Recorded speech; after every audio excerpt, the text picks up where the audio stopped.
Hey everyone, we have Sachin Mittal here. He's the co-founder of Interview Vector, which specializes in hire fast and smart. He's a pass out from IIT Guwahati and has also been a mentor at Scalar Academy and other couple of jobs earlier. So welcome Sachin, and looking forward to hear from you your entrepreneurial journey and all the challenges that you have overcome as a first generation entrepreneur. Thanks, Raghu. Thanks for having me here. Yeah. Bye. So let's begin with from where it all started. Like, what was the one inspiration that got you started with your venture? So I don't think well I never wanted to be an I'm more of a accidental entrepreneur. I never wanted to be an entrepreneur, to be honest. Okay, Uh, it's more like that when I was back in college, a couple of my friends pulled me into that, hey, let's start something. They pulled me as a co-founder. We just tried out some things for 2 months, and then we realized this is not possible. Let's get back to job. okay, Uh, okay, then I tried one venture in when I was in working at Tower Research, and back in 2019, we were okay. trying out. Then again, an idea popped up that, hey, can we organize the maids of all company of any society? So Okay, we were trying something like Chef Cart is doing right now, or Urban Collaborative earlier last year. It okay, didn't work out as well. So back in 2020, at that point of time when COVID as it was at its peak high, at that point of time, then we were just discussing with friends that finding a job is very difficult.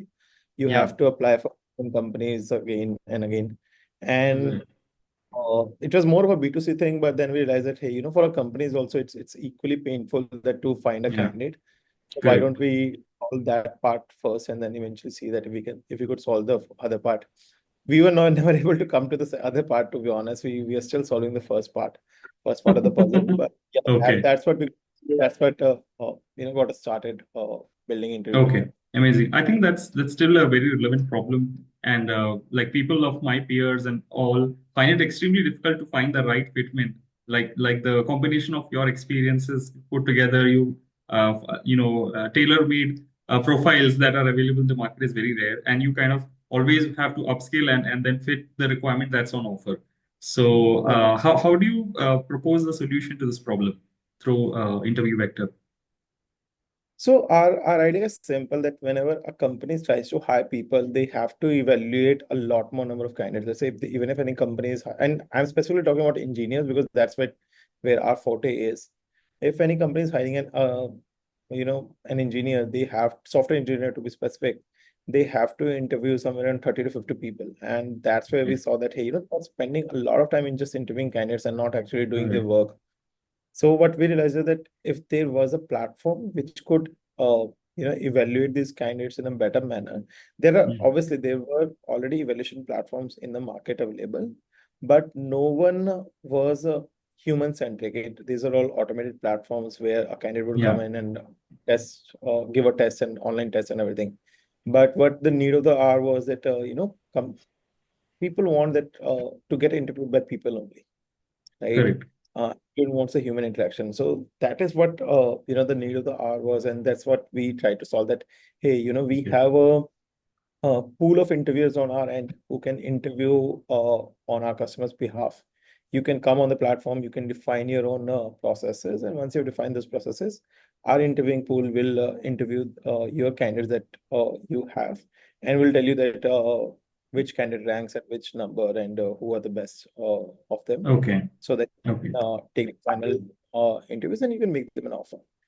Yeah, that's so true because now with the AI generated algorithms, job description tailored resumes are the norm, right? You just tweak your resume, fit in the keywords that are needed, and then set it up for an interview call. So how do you Right. scan through and then what is the process behind addressing this problem that you may face? So the idea that the problem that we are solving is exactly this. We are actually skipping the resume. So the idea is that to Oh, not to evaluate candidates on their resumes, but okay, to actually evaluate them on their skills. And that is where where our interviewers or our platform, panelists on our platform interviews these candidates. So we take okay, one-on-one interviews we skip the resume part and we actually ask them that, hey, can you do this? Can you do that? And if you can, let's in the next 1 hour, let's try to do this. So Oh, it's more I of see. a trying kind to evaluate candidates on their hands-on coding abilities rather than on the resumes.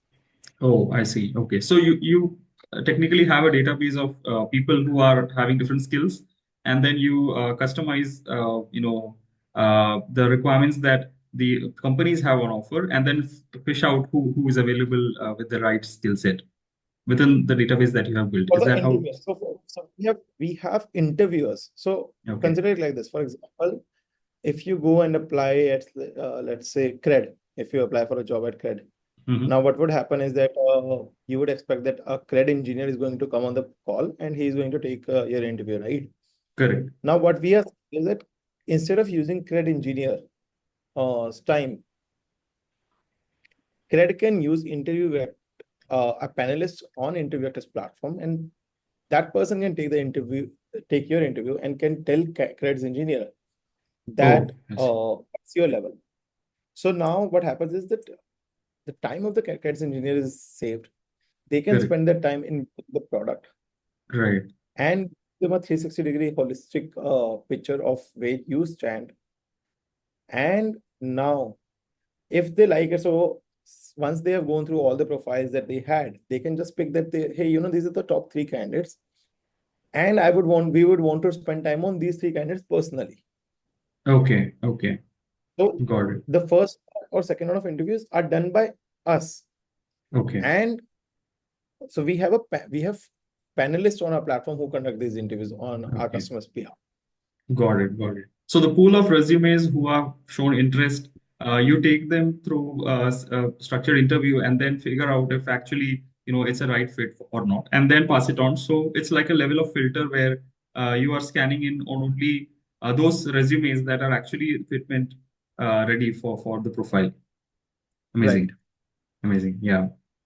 I think that's a lot of effort saved at the company's end because me myself have been involved in hiring and recruitment initiatives, and it's a tough job. Mhm. I must say, finding the right candidate with the right right set of attitudes and skill sets is always a tedious job.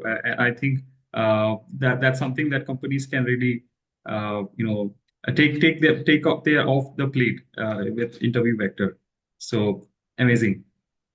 So, Thanks. Sachin, I know you mentioned that you started off with a group of friends and then, you had a failed venture and then you had some lessons. So, can you talk a little bit about what exactly happened and why that venture failed?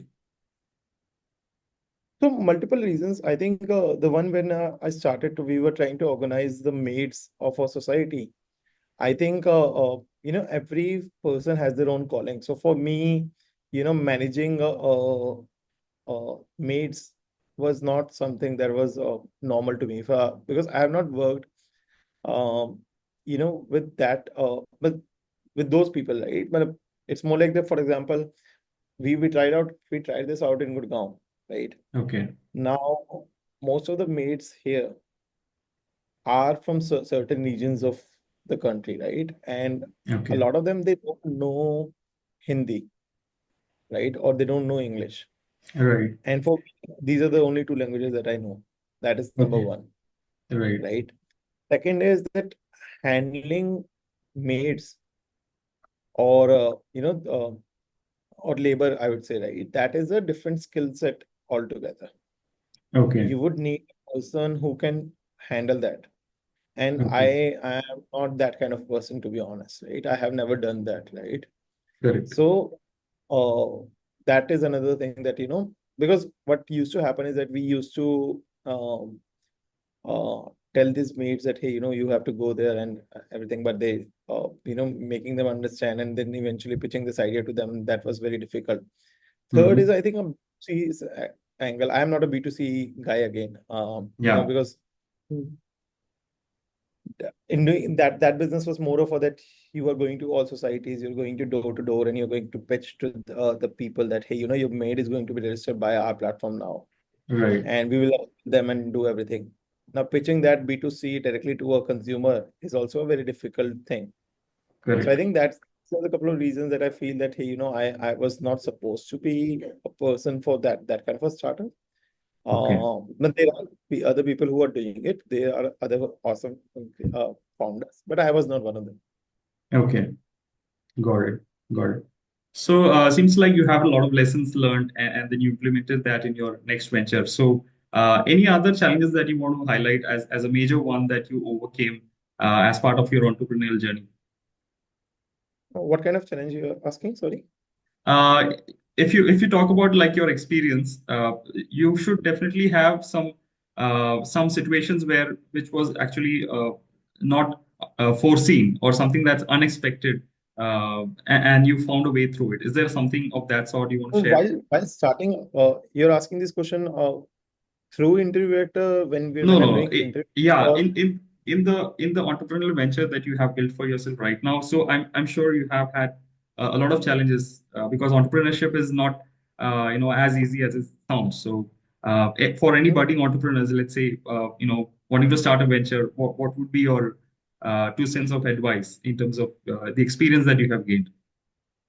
I think build a finance team the first thing that you need to do is build a finance Backup. hire a person, right? Hmm. Someone who can take care of finance. It could be accountant. It could be not need not be a CA, full-time CA, but you can just hire a junior person because but not a super junior as well.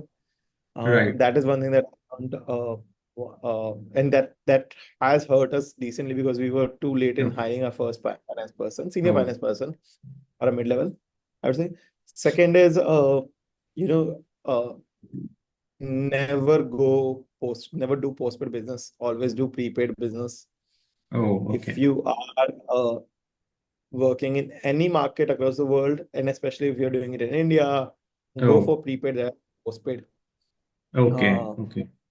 we have lost a decent amount of our money in the postpaid business. Oh, I And see. second, that you're trying to build your own startup, right? And Right. you don't want to spend time on building the startup rather than following up chasing people to get your money back, Right, right. right? Yeah. So I think that is really important. Third, I would say is start early with your marketing game. And Okay. as in marketing, say the SEO game. If Okay. you spend, matlab, we started really late, and I think that is one of the best things that people have done across the world who have scaled up their ventures fast. That they have Okay. spent a decent of amount in their SEO so that people are. It is easier to find them. Right, right. Amazing. I also found your LinkedIn profile to be very engaging. I would say that you have a way with words. And I also recognize you are based out of different locations. Can you talk a little bit about how you expanded from where you started? So I have been always based out of Gurgaon, but I have Okay. always been traveling. So, till last year, I was, you know, I was doing 50-50 between Bangalore and Gurgaon, and Okay. then occasionally visiting US. Okay. Next year is going to be more occasional than ever to the US market because right now Oh. we are exploring the US market, and that's one Okay. of the reasons that my LinkedIn profile says that I'm based out of US because Yeah. apparently they don't talk to vendors pay. Well, there is a bias that people in US they don't want to talk to people based out of India, right? They Right. want to Right. buy products from Yeah. That's so local much true. Yeah. people who can come to Correct. their office at a point of time whenever there is a need. Right, right.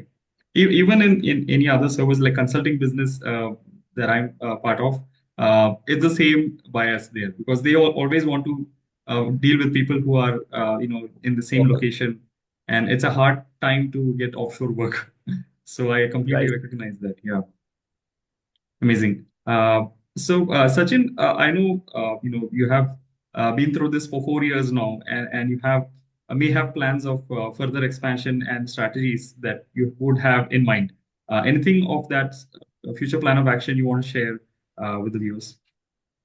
So we are right now trying out the US market. We have a couple of early users who are trying out a product, but we our first couple of focus for the first couple of years was specifically the Indian market, build out our brand, build out our product, and see that if it works or not. Now, can it be scaled to the international markets? Yeah. And right, we are in the process of exploring the US market. Okay. We have a couple of partnerships there. We have built a couple of partnerships there. We are working heavily on our marketing plans and the sales plan. Okay. So that is what is in there for the year 2025. We are even ramping up our sales and marketing leadership right now. Uh, Okay. it is easier to navigate that uncertainty that is going to be there. Right, right. Yeah, that's true. So when you expand, like, do you have a formula that you leverage? Like, do you go for expansion or like cost optimization? So, how would that balance fit in your entrepreneurial thought process? So I would say we are since we are relatively a small startup, and that to a decently bootstrapped one. So we don't it's not a land, but it's not like we can spend a lot of money in building and just getting our first few customers. So it's always it has to be always cost efficient. We are always wary of the cost. So what we do generally is that when we have done partnerships in the market, in the US market, what we are doing is we are doing it more on an incentive basis that, hey, Okay. we are able to close a couple of days. Then you take the major incentive. We don't want to earn money at all, but Okay. we want to get our first few customers that things are working out, right? Oh, Second okay. is generally whenever you are exploring other markets, what we have been doing for the last couple of months is that we have been talking to a lot of people who have done it already. So we have been talking to a lot of sales leaders, marketing leaders, people who have already Okay. done, and we have onboarded a couple of them as mentors as well, or consultants as well. Okay. And there again, we have the same formula that, hey, how can we make the incentives part heavy rather than the fixed cost part, right? So we've always been focused on that, hey, if we get results, everyone should make money. Okay. uh, that has been the idea. So if anyone else is exploring, I would suggest talk to people who have done it before and talk to multiple people. Just don't talk to first person. They Yeah. will sell you things will look good and everything, right? But it is never the Right. case. Salespeople will pitch you. They'll always try to make the sales. So you should get Yeah. references from their past customers as well who have, matlab, if you're onboarding consultants and everything, you should talk to people who have worked with them as well. Okay, okay, amazing. Yeah, I recognize that. And also, I want to highlight the point that you mentioned about prepaid business as opposed to postpaid. I thought that that was really important because I've also met some entrepreneurs who, did a big project that was supposed to be, postpaid, and they lost, they couldn't recover anything, and they lost a hell lot of money in the investment. And it was in a real estate industry. So a lot of construction Mhm. building materials all was lost with nothing to back up. So I think that's really a valuable lesson for entrepreneurs to take home. And also the point that you mentioned that you seek advice from people who have done it. So you recognize that the first person you meet might not have the best solution. You look for multiple sources of information and then take an informed decision. And take reference checks. Yeah. Reference Okay. checks is the most important thing Yeah. when you are building. Building a business, right, right. Amazing. With respect to marketing efforts, I know you mentioned that you don't take any profits at this point and just want to focus on building those references and connections. So what are your strategies for your expansion plans with respect to business development? So what we are doing is we are doing partnerships in the US market. So what we are doing is we are reaching out to a lot of agencies. You can for any kind of business there are always agencies in the respective markets who are doing it, who are selling a product which is very either services or a product which is very adjacent to your product. Okay, Uh, and what you would want to do is either you would want to do in partnership with them that, hey, if you can introduce us to your customers and if things work out, you take decent cuts. Or you can okay, find the platforms who are much ahead of your game, but they're not in your exactly space. They're in a adjacent space, but they're selling. You guys can sell together, right? So okay. if you do that, then it becomes a lot easier to sell. And then third Yeah, is then you can do integrations and sell a wholesome experience, right? Right. So Right. that is what we are trying to do, is that we are trying to craft such partnerships with people who are already selling in the US market to Okay. specifically the same TG target audience that we are focusing on, Okay. Okay. so that it becomes easier to sell. Yeah, amazing, amazing. So it's like, you're doing a co-branding kind of setup where the other person is already having a lot of advantage, and come with the remaining portion of it, and create a win-win Yes, situation for both parties. Yeah, amazing. yes. Thank you so much. Thank you so much, Sachin. I think it's amazing talking to you and learning from you all of your valuable insights that you have been able to share from your entrepreneurial journey. Any closing comments you want to make for the viewers of this channel? I think building a startup takes time. So yeah, Yeah, it's not a easy one. It's not a uh, you have to it's a continuous journey. It takes generally, even when I started. So one of my mentors told me that, hey, are you ready for spending next 10 years in building a startup? Because it takes a minimum that amount of time to build a startup, right, and take it to a certain level. So it's not like you can go. Well, there have been cases who have gone 0 to 100 in 2 years or 3 years, but yeah, 99.9% of the cases are not like that. right, 99% of the startup founders fail, right? correct, correct. In the first So 5 years, in it's the to be first 5 years. precise. So Yeah, it's a game of perseverance. Second is identify the right need. I think talk to as many people as you can, yeah, and try to build a hook, and never play with your finances for sure. That is yeah, very yeah, important. sure. Yeah, that's so valuable.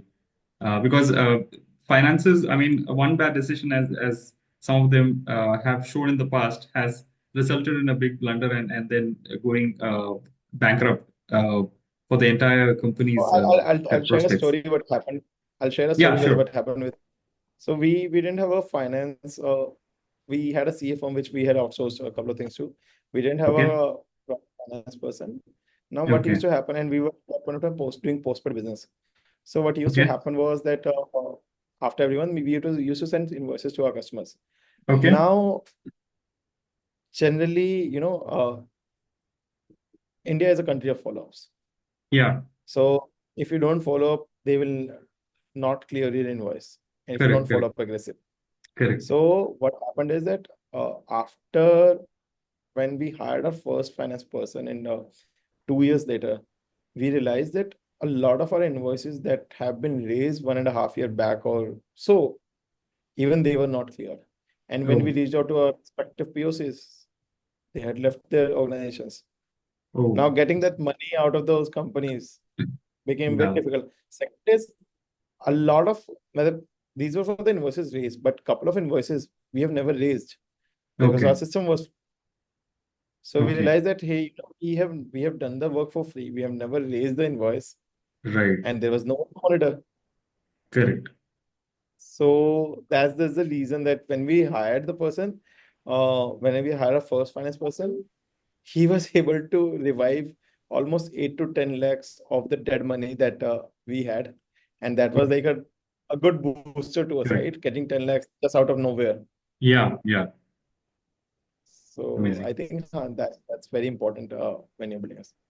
Yeah, managing finances and getting a good advisor can be a really smart move, even with respect to your employee investment costs, because that pays you off really well in the long term. Yeah, yeah, definitely. Yeah. Thank you so much, Sachin. Once again, delight talking to you. And I also want to thank my friend Sumanyu in getting connected to you. So thank you so much, and best of luck for your entrepreneurial journey and interview vector at large. Thank you. Thanks, Ragnar. Thanks for having me here. Had a fun Yeah. time. Bye. Yeah, bye bye.